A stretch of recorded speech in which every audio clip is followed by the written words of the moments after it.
Dans cette vidéo, on va parler de liberté de conscience. Vous êtes prêts? Alors c'est parti.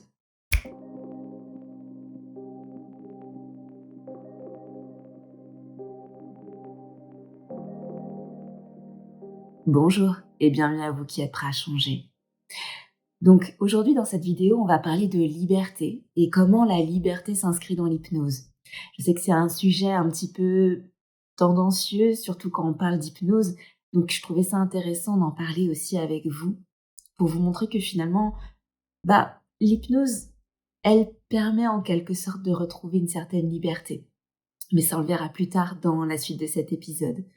Comme d'habitude, vous savez que ce que je vous dis ici n'est pas une vérité absolue. Bien évidemment, ça ne concerne que moi. C'est issu de mon vécu, de mon expérience en tant qu'hypnologue. Et voilà, j'en profite de ce format pour vous partager ma vision des choses, ma manière de pratiquer l'hypnose. Et ça n'engage bien évidemment que moi. Comme d'habitude, je vous invite à me dire en commentaire ce que vous avez pensé de l'épisode, me poser vos questions aussi par rapport à ce qu'on va aborder durant cet épisode et puis pourquoi pas me proposer d'autres thématiques que vous aimeriez que j'aborde dans ce nouveau format. Enfin, j'en profite pour vous demander de vous abonner à la chaîne, d'activer la cloche et de partager cette vidéo avec toutes les personnes que vous pensez que ça peut intéresser. Ça m'aide énormément et je sais que ça vous coûte vraiment pas grand-chose, donc n'oubliez pas de vous abonner s'il vous plaît. On va pouvoir commencer cette vidéo du coup avec ce sujet de la liberté. Alors, c'est un sujet extrêmement philosophique, la liberté. On va pas définir le terme de liberté dans cet épisode-là, on n'aurait jamais fini. Mais là, aujourd'hui, ce qu'on va aborder comme liberté, c'est surtout le libre arbitre, mais aussi quelle est la part de liberté du client dans l'accompagnement en hypnose. Parce que finalement, c'est un peu ça qui se joue. Euh, L'hypnose, elle a une réputation assez sulfureuse parce qu'on se dit, finalement, quand je me fais hypnotiser, où est ma part de liberté? Quelle liberté je donne à l'autre aussi sur mon libre arbitre, justement. Donc, c'est hyper important, en fait, de remettre ça au clair. Et je trouvais ça important de l'aborder avec vous aujourd'hui pour savoir comment ça se passe exactement dans une hypnothérapie. En tout cas, ce qui est intéressant de remarquer, en fait, c'est que finalement, quand on parle de liberté, il y a aussi toute une forme de responsabilité. Quand je donne la liberté à l'autre d'agir sur moi, je lui donne en fait la responsabilité aussi de mon changement. Ça va être tout un pan en fait de ce qu'on va aborder aujourd'hui. Ça va être hyper important et intéressant d'aborder ce sujet-là parce que ça remet en perspective en fait le rôle de chacun dans l'hypnose et dans la thérapie. Tout d'abord, moi ce que je voulais voir avec vous, c'est déjà comprendre cette notion de libre arbitre. Donc le libre arbitre, c'est cette liberté au niveau de la conscience. C'est pouvoir se dire, déjà il y a une notion de choix très importante dans le libre arbitre. C'est suis-je parfaitement libre dans mes décisions finalement? Ou est-ce que je suis déterminée par autre chose? Ça, c'est hyper important de comprendre ça, c'est que le libre arbitre, ça va remettre finalement en question ma capacité à faire un choix personnel, qui vraiment est pleinement conscient. Alors là-dedans, dans le libre arbitre, c'est un peu difficile de se positionner finalement. Il y a ceux qui disent qu'il existe un libre arbitre, d'autres qui disent que le libre arbitre n'existe pas. C'est un peu plus nuancé que ça. Là aujourd'hui, c'est vraiment comprendre les manières, en tout cas, dont nous sommes en tant qu'êtres humains déterminés. Est-ce que finalement il y a une destinée? Des expériences de vie qui expliquent mes choix, mes comportements à un instant donné? Ou est-ce qu'il n'y a rien? Moi, j'aurais plus tendance à dire qu'il y a bien quelque chose. Pour moi, la liberté, c'est justement le fruit de plusieurs paramètres, qu'ils soient internes ou externes d'ailleurs. C'est comprendre finalement qu'on est déterminé. Et là, ça reprend un petit peu toute la philosophie de Spinoza, je ne sais pas si vous connaissez, met toute sa philosophie autour de la liberté. Certains pensent que Spinoza casse la liberté alors qu'en fait, il ne dit pas du tout que la liberté n'existe pas, au contraire, mais que la liberté, c'est une prise de conscience de nos déterminismes. Donc comme je vous disais, le déterminisme, ça peut être induit par des causes internes ou externes. Donc ça peut être des causes biologiques, ça peut être culturel, ça peut être aussi historique. Par exemple, voilà, le fait que biologiquement, je sois une femme, dotée d'attributs féminins, heu, culturellement parlant, que je sois née dans tel pays, avec telle religion, que mes origines soient de tel ou tel endroit. Voilà, il y a toute une place aussi socio-culturelle qui est importante là-dedans, dans aussi ma définition de qui je suis, mon identité à l'instant T. Je suis la somme de toutes ces expériences-là, qu'elles soient socio-culturelles ou biologiques, mais aussi historiques, dans le sens où, voilà, quelle est l'histoire de ma lignée, de ma famille, de mes parents, qui, en quelque sorte, déterminent aussi d'une certaine manière mon éducation, ma manière de voir les choses, la manière dont j'ai été éduquée et dont, j'appréhende les choses de la vie. Ceci étant dit, ce qui va être important de prendre en compte dans un choix libre, c'est tous ces paramètres-là. Mais finalement, ai-je conscience de tous ces paramètres lorsque je prends une décision? Lorsque, j'aborde un pan de ma vie? Ça, c'est ce qui revient en thérapie. Finalement, un client qui vient, faire de l'hypnose, c'est aborder un certain pan de sa vie. Et parler de liberté à ce moment-là, c'est très intéressant parce que nous, ce qu'on va faire en hypnose finalement, c'est de remettre de la conscience sur ces processus inconscients. Parce que généralement, quand une personne vient nous voir, c'est qu'elle a perdu de l'autonomie dans un certain pan de sa vie. Par exemple, quelqu'un va venir nous voir parce que, j'en sais rien, elle va se sentir bloquée dans une situation. Ça arrive régulièrement. Et à partir de là, on va pouvoir se dire: «OK, nous, notre travail, en fait, ça va être de remettre de la liberté, remettre de l'autonomie dans ce pan de sa vie, pour cette personne-là». Dans des processus parfois qui sont devenus complètement automatiques, qui ne sont plus dépendants de la personne. Vous voyez ce que je veux dire? Ça va vraiment être ça notre travail, de redonner de la liberté aux personnes qu'on accompagne. Et du coup, c'est intéressant et très important de parler de ça parce que ça remet en perspective pas mal de choses. Qu'est-ce qui se passe si une personne vient nous voir mais qu'elle n'adhère pas à cette vision des choses? Parce qu'en hypnothérapie, c'est clairement une vision qu'on a et qui nous permet de pouvoir se dire: «Notre travail sert à quelque chose». Si on n'avait pas cette vision-là des choses, ça ne servirait strictement à rien parce que partons de l'exemple de quelqu'un qui croit en la destinée.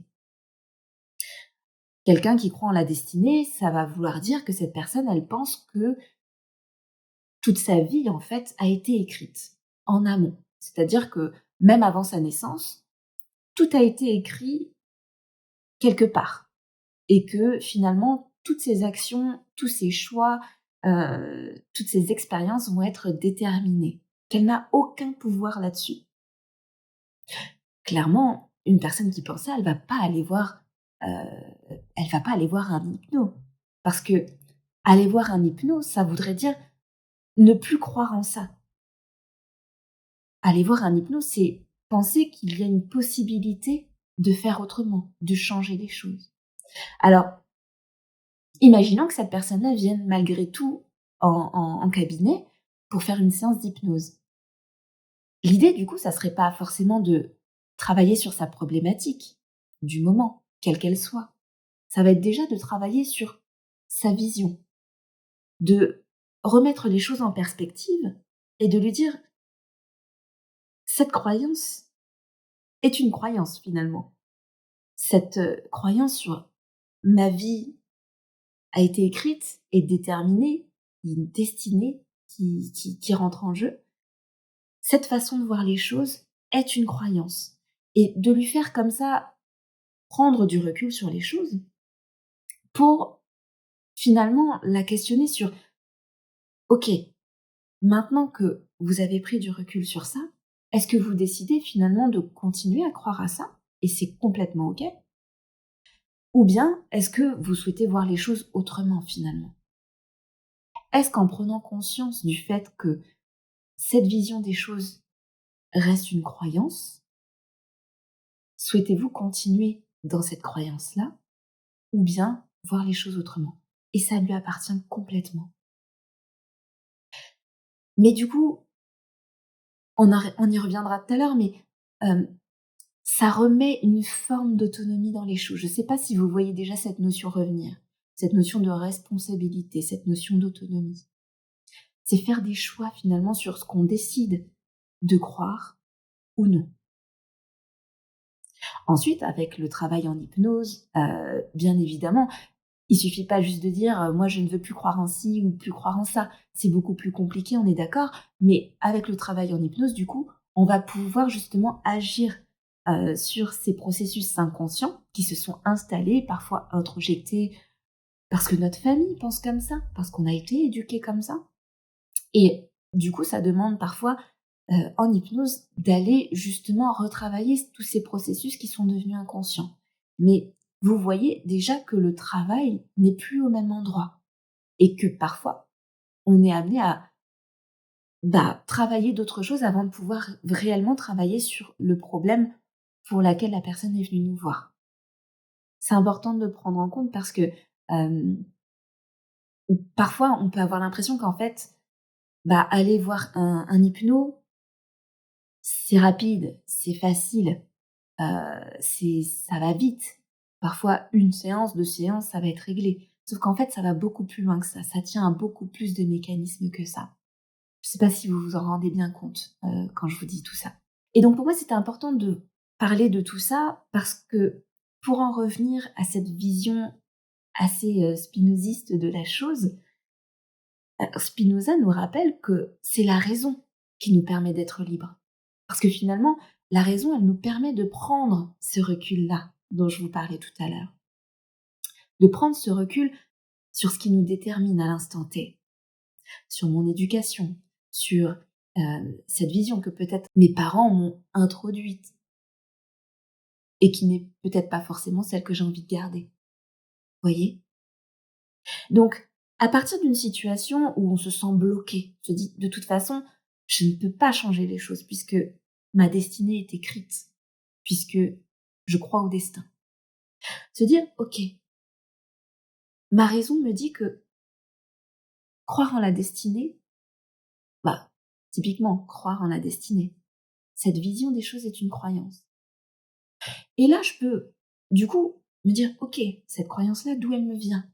Pourquoi est-ce que je pense ça? Quelles sont les raisons de cette pensée-là? Est-ce que j'ai envie d'y adhérer ou pas? Et là, du coup, on retrouve de l'autonomie, puisqu'on est dans la capacité, finalement, grâce à la raison, de faire un choix conscient de la situation. On n'est plus, du coup, dans quelque chose de subi, mais plutôt dans quelque chose de choisi. Et là, on retrouve de la responsabilité dans notre vécu. Vous voyez ce que je veux dire? C'est intéressant, n'est-ce pas? Donc voilà, Spinoza nous rappelle que être libre, finalement, c'est notre capacité à pouvoir agir autrement que ce qui nous détermine. C'est une liberté qui implique une certaine responsabilité. Et là, vous pouvez voir finalement que, avec cet exemple de cette personne qui croit en la destinée, le fait de prendre ce recul-là, de se dire, ok, j'ai le choix finalement de continuer dans cette croyance-là ou d'en sortir. Ça ouvre une porte. Ça l'ouvre et ça ouvre le champ des possibles. Ça donne de la possibilité, ça donne de la liberté. Sauf que, dans cette optique d'ouverture de porte, il peut y avoir de la résistance. Résistance parce que, vu que je croyais au destin jusque-là, et là on en revient à la responsabilisation, vu que je croyais au destin jusque-là, j'étais pas obligée de me responsabiliser par rapport à mon vécu. Les choses sont écrites. Je ne suis finalement donc pas responsable de ce qui se passe, de mon expérience de vie. Voyez? Mais si j'en viens à avoir le choix, ça peut être ultra déstabilisant. Ça peut donner le vertige pour certaines personnes. Je veux dire tout d'un coup, ah, mais en prenant ce recul-là, je me rends compte que je peux être responsable finalement de ce qui se passe dans ma vie, de mon vécu, de mon expérience. Ce n'est plus quelque chose d'écrit. Donc là, on peut retrouver en fait une résistance à ce changement-là qui fait que la personne va peut-être décider de se maintenir dans cette croyance-là. Parce que le fait d'en sortir lui coûterait beaucoup trop, lui coûterait beaucoup plus. Si on reprend cette métaphore de cette porte qui s'ouvre, bah, finalement, c'est de se dire, mais qu'est-ce que je vais trouver derrière? Il y a cette porte entrouverte et finalement, bah, prendre conscience de ça et parfois ne même pas en prendre conscience, hein, parfois c'est un processus inconscient à ce moment-là, qui dit que, oh là là, attention, si tu passes le pas de cette porte, qu'est-ce que tu vas trouver derrière? Ça peut être un grand vide, ça peut être quelque chose de troublant, de questionnant et parfois donner le vertige. Donc nous, notre travail en hypnose, c'est vraiment de mettre en lumière tous ces mécanismes-là pour que la personne puisse prendre en compte toutes ces choses avant de prendre sa décision et peut-être, en fonction de la décision qu'elle prend, lui proposer d'avancer pas à pas vers cette porte finalement. Cette porte qui lui donne de la liberté. Et donc c'est là, en fait, où le travail en hypnose, il va être intéressant. Parce que ça va permettre de travailler ses peurs, ça va permettre de travailler toutes ses émotions, le vécu, les souvenirs, comment ça s'imbrique dans le présent, comment ça interagit et ça répond aussi avec ses problématiques présentes. Donc voilà, on se rend compte que le travail en hypnose, en fait, il est beaucoup plus important que juste se dire, voilà, il y a besoin d'une ou deux séances. Parfois, c'est toute une systémie qui rentre en jeu. C'est beaucoup de mécanismes qui s'enchevêtrent les uns aux autres et qui font que pour redonner de la liberté à la personne, on a besoin de passer par ce chemin-là. Ce que nous dit Spinoza finalement, c'est que, ok, on est déterminé. Et finalement, que prendre en compte ces déterminations dans nos choix, dans notre expérience de vie, c'est être libre. Avoir cette vision claire sur ce qui nous détermine, c'est être libre. Donc, chacun d'entre nous, en fait, si on part du principe que ce déterminisme se résume à, comme par exemple une valise, cette valise-là, on l'a tous, on la traîne tous. Parfois, elle peut être très jolie, parfois un peu moche, un peu entrouverte, un peu abîmée. Mais l'idée, c'est de se dire, ok, je la vois ma valise, je sais qu'elle est là. Maintenant, qu'est-ce que j'ai envie d'en faire? Qu'est-ce que j'ai envie de faire de cette valise que je me trimballe depuis ma naissance, voire même peut-être avant? Parce qu'il y a toutes les problématiques intergénérationnelles aussi. Mais bon, ça sera peut-être pour un prochain épisode. Qu'est-ce que j'ai envie de faire de cette valise-là, aujourd'hui, dans le présent? Et donc, ça ouvre vraiment les perspectives. Donc voilà, c'est vraiment intéressant de parler de ça, surtout dans le cadre de l'hypnose, parce que, comme je vous disais au départ, bah, quand on parle d'hypnose, on a souvent cette impression de on donne le pouvoir à l'autre, on donne le contrôle, on donne la liberté à l'autre sur nous. Sauf qu'en fait, c'est beaucoup plus complexe que ça finalement. On se rend compte que c'est pratiquement l'inverse. Et nous, notre travail, c'est pas de prendre la liberté de l'autre et de faire les choses pour lui, mais c'est vraiment de lui redonner de l'autonomie, de lui redonner de la liberté pour que lui puisse reprendre le contrôle de sa vie, le contrôle sur les choses, sur les choses dont il avait perdu le contrôle finalement, qui étaient passées dans des processus inconscients où il avait perdu finalement le fil, en pensant que je suis pas capable d'agir dessus, j'y arrive pas, c'est compliqué. Alors qu'en fait, c'est juste de lui montrer qu'il est libre, qu'il a la capacité de, et que c'est pas si compliqué finalement. C'est juste de montrer la route. Voilà, j'espère que cet épisode vous a plu. Comme je vous disais tout à l'heure, n'hésitez pas à commenter, à me dire ce que vous en avez pensé, comment, vous aussi par rapport à votre vision des choses, comment ça l'a fait évoluer, notamment par rapport à la liberté, mais aussi par rapport à l'hypnose et la thérapie par l'hypnose. En tout cas, moi je retrouve tous les abonnés premium pour la deuxième partie de cet épisode pour justement aller explorer ce qu'il y a derrière cette porte. Merci pour votre écoute et à très bientôt sur Hypnarium.